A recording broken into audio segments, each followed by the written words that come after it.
అందరికీ నమస్కారం. ఈరోజు కథ పంతం ప్రేమ పార్ట్ 22. ఇక స్టోరీలోకి వెళ్తే ధర్మేంద్ర విక్రమ్ను సీరియస్గా చూస్తూ దగ్గరకు రమ్మని పిలిచాడు. విక్రమ్ని పిలవడంతో కంగారు పడిన భాను ధర్మేంద్ర చేయి పట్టుకొని, బాబా, ఇప్పుడు మీరు విక్రమ్ని ఎందుకు రమ్మంటున్నారు అని అడిగింది.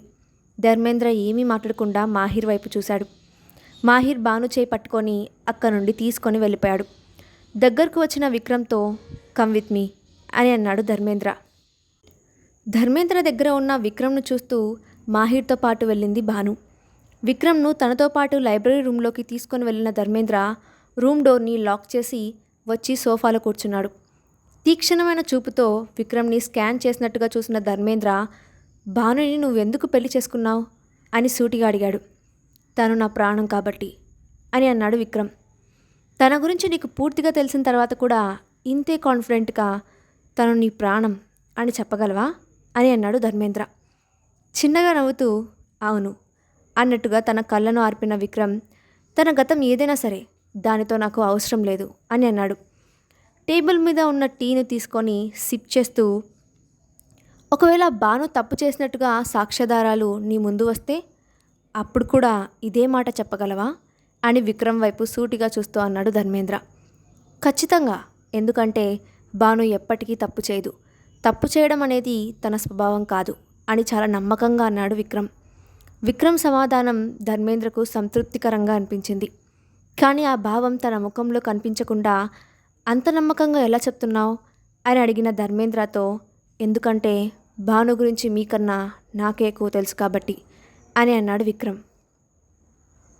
మాహిర్తో పాటు వెళ్తున్న భాను ధర్మేంద్ర దగ్గర ఉన్న విక్రమ్ వైపు ఆందోళనగా చూస్తూ మాహిర్ చేతి నుండి తన చేతిని విడిపించుకోవడానికి ప్రయత్నిస్తూ, భయా ఏక్ మినిట్ మేరీ బాత్ సునో అని అంటూ మాహిర్ను పిలుస్తుంది భాను. భాను మాటలు పట్టించుకోకుండా టెర్రస్ పైకి తీసుకొని వెళ్ళిన మాహిర్ అక్కడ ఉన్న చైర్లో భానుని కూర్చోబెట్టాడు. భయా, నువ్వు బాబాకి ఏం చెప్పావు?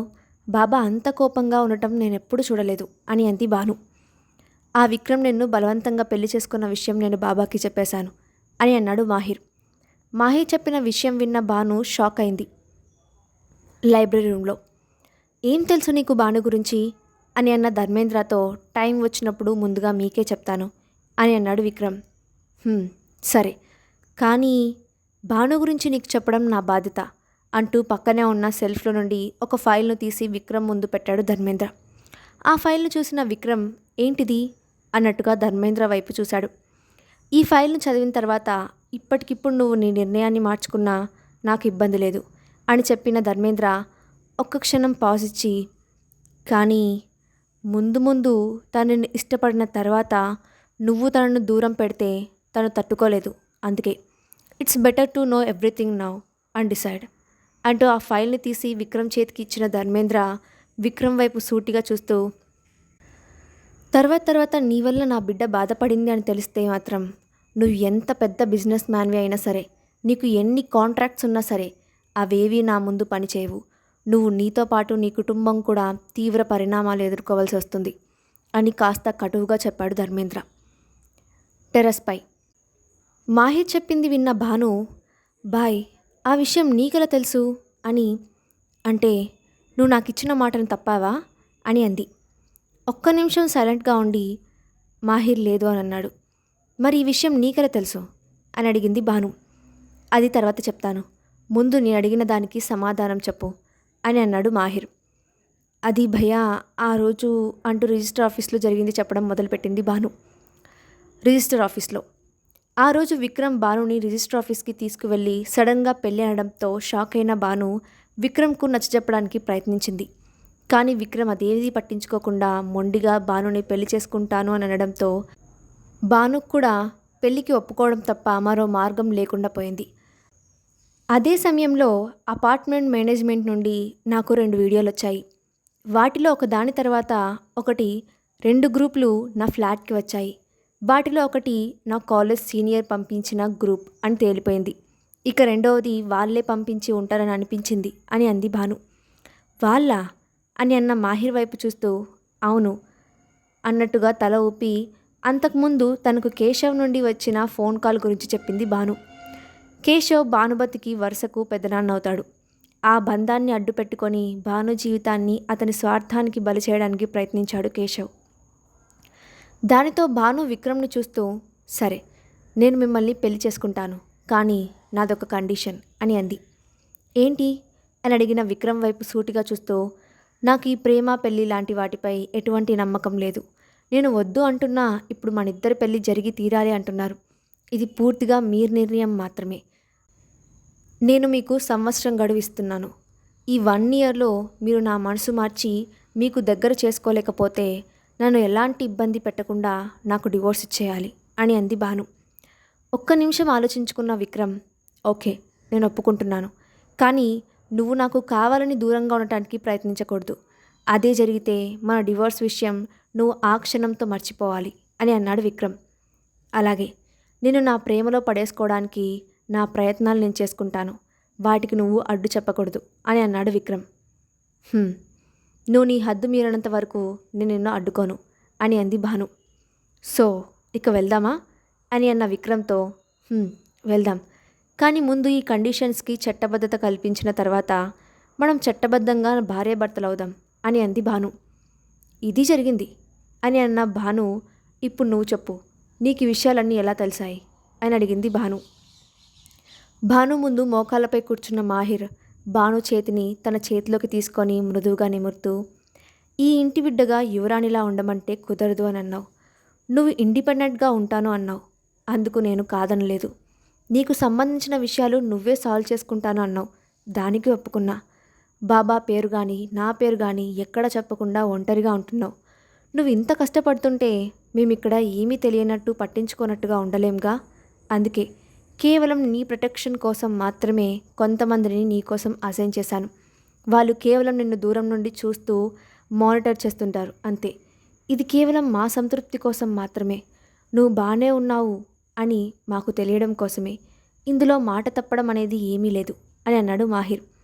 మాహిర్ చెప్పిన మాటకు స్టన్ అయిన భాను మాహిర్ వైపు కోపంగా చూస్తూ, లేదు నువ్వు మాట తప్పావన్నా అని అంది. అంతకుముందు తను ఎన్నిసార్లు అన్నా అని పిలవమన్నా పిలవని భాను ఇప్పుడు తనంతట తానుగా అన్నా అని పిలవడంతో భాను వైపు తదేకంగా చూస్తూ భానుని హక్ చేసుకున్నాడు మాహిర్. సడన్గా మాహిర్ అలా చేయడంతో కంగారు పడిన భాను, ఏమైంది, ఆర్ యూ ఓకే అని అడిగింది. కానీ ఏమీ మాట్లాడకుండా మౌనంగా అలా ఉండిపోయాడు మాహిర్. భానుకి తన భుజానికి తడి తెలిసేసరికి అర్థమైంది మాహిర్ ఏడుస్తున్నాడు అని. మరేమీ మాట్లాడకుండా మాహిర్ వీపును నిమురుతూ ఉండిపోయింది భాను. ఇదంతా టెర్రస్ ఎంట్రన్స్ దగ్గర నిలబడి చూస్తున్న అనుపమ, అయిన వాళ్ళనే దగ్గరికి తీసుకోవడానికి ఇష్టపడని ఈ రోజుల్లో నువ్వు చేసిన హెల్ప్కి నీకోసం కుటుంబం మొత్తం అండగా నిలబడుతుంది. You are so lucky Bhanu అని అనుకుంది. కొంతసేపటికి తేరుకున్న మాహిర్, ఇకపై అన్నా అనే పిలువు అని అన్నాడు. కళ్ళల్లో వస్తున్న నీరు బయటకు కనపడనీయకుండా చిన్నగా నవ్వి,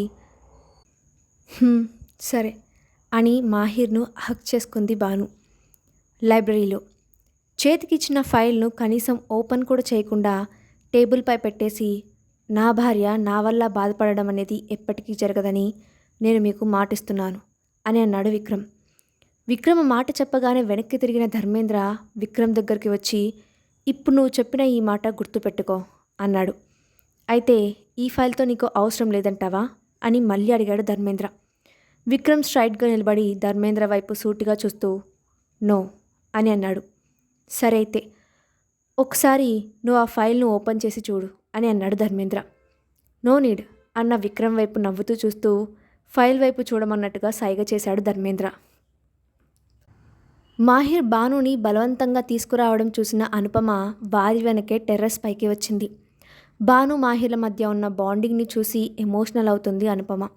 అనుపమను వెతుకుతూ వచ్చిన అనురాగ్ అక్కడ జరుగుతున్న ఎమోషనల్ సీన్ను చూసి అక్కడి సిచ్యువేషన్ను నార్మల్ చేయడానికి భాను మాహిర్ల దగ్గరకు వెళ్ళాడు.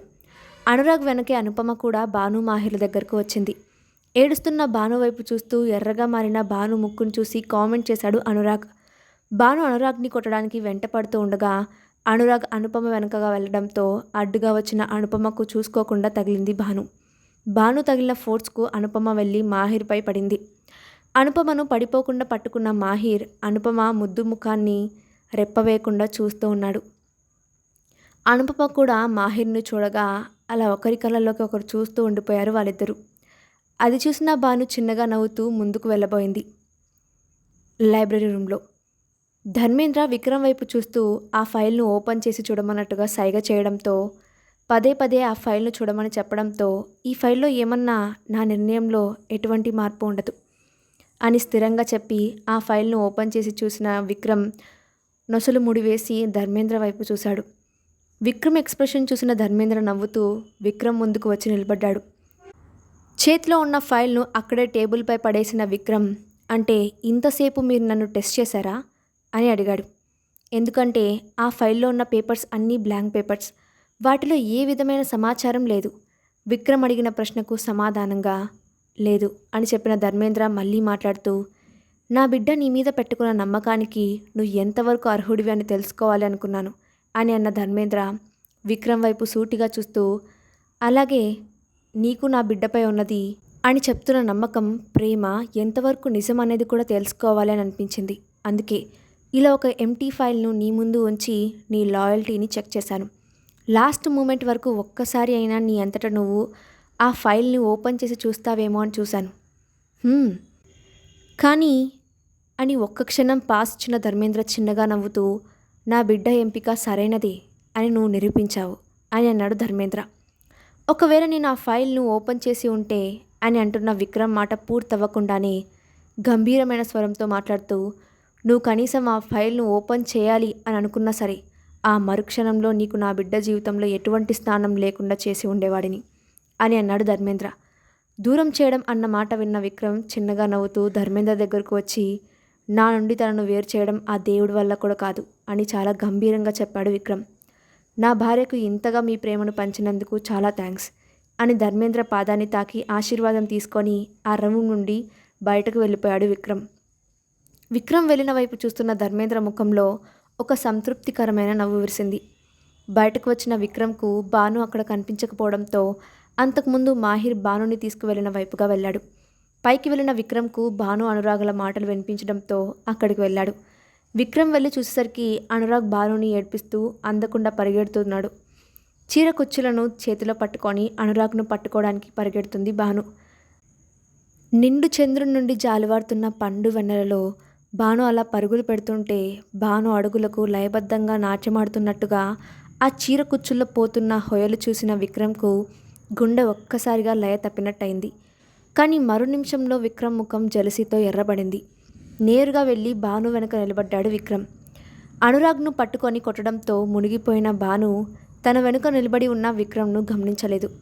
కానీ విక్రమ్ను చూసిన అనురాగ్ విక్రమ్ ముఖంలో కనిపిస్తున్న కోపాన్ని చూసి భయపడి మాట్లాడడం మానేసి సైలెంట్గా భాను నుండి విడిపించుకొని అక్కడి నుండి వెళ్ళిపోయాడు.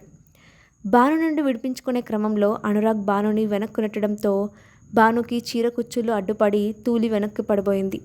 కానీ వెంటనే రియాక్ట్ అయిన విక్రమ్ భాను చేయి పట్టుకొని తన వైపుకు లాగడంతో భాను వెళ్ళి సేఫ్గా విక్రమ్ గుండెలపై ల్యాండ్ అయింది. అదే సమయంలో అక్కడికి వచ్చిన మాహిర్ విక్రమ్ భాను ఒకరిని ఒకరు పట్టుకొని ఉండటం చూసి వాళ్ళ వైపు వెళ్ళబోయాడు. కానీ వెంటనే వెనుక వస్తున్న అనుపమ మాహిర్ నెక్స్ట్ ఏం చేయబోతున్నాడో అర్థం చేసుకొని మాహిర్ చేయి పట్టుకొని ఆపేస్తూ అక్కడి నుండి తీసుకొని వెళ్ళిపోయింది.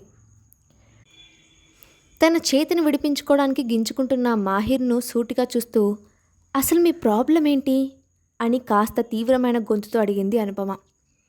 తర్వాత ఏం జరిగిందో నెక్స్ట్ పార్ట్లో చూద్దాం. అండ్ మాహిర్ ఏం సమాధానం ఇచ్చాడో చూద్దాం నెక్స్ట్ పార్ట్లో. ఈ స్టోరీ అప్డేట్ ఎలా ఉందో కింద కామెంట్ బాక్స్లో మీ ఒపీనియన్ని షేర్ చేయండి. Thanks for watching.